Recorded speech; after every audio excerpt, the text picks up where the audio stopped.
It's been tough for Delaware Republicans to win statewide races, with so many more registered Democrats than Republicans in the state. In this week's First Look, we talk with the two Republicans hoping to defeat Democrat John Carney in the November governor's race. Meet GOP candidates Lacey Lafferty and Colin Bonini.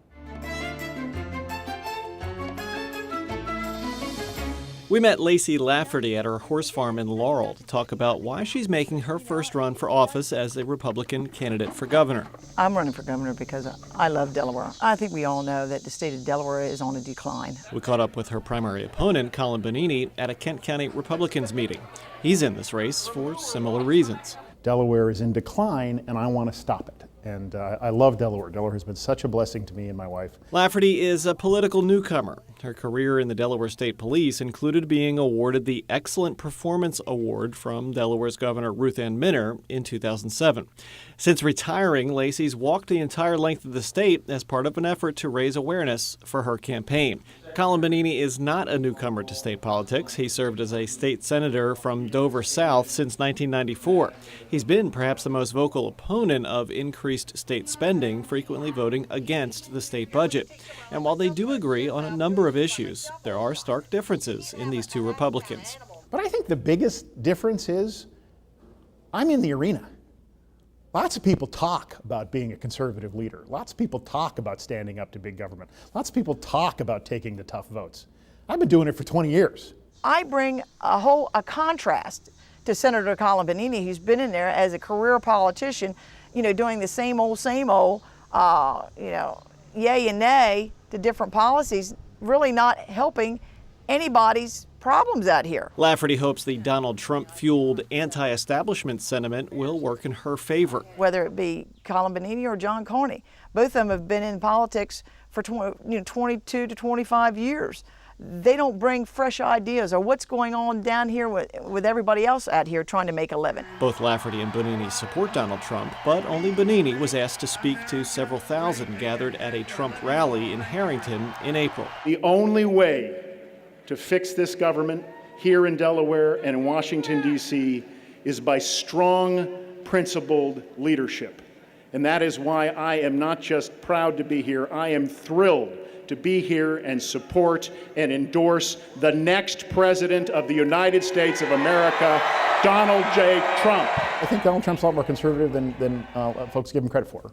I also, by the way, think he's going to right that ship and is going to put together a very good campaign. What? Let's have some fun. I would say his worst character is that he's got a big mouth.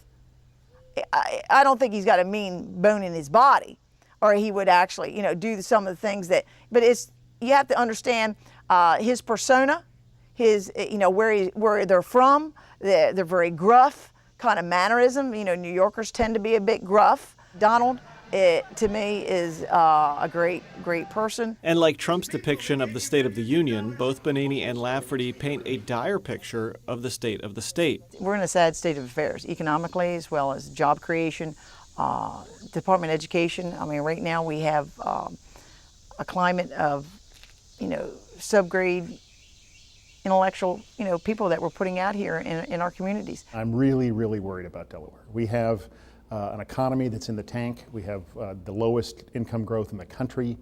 1 in 6 Delawareans is on food stamps. 1 in 5 children in Delaware live in poverty. Our public education needs help. Crime in Wilmington. I mean, Delaware, regardless of what you look at, Delaware is in decline, and I want to stop it. Both have plans to fix those problems. Bonini will be unveiling his plans over the next few weeks as part of the Delaware to-do list.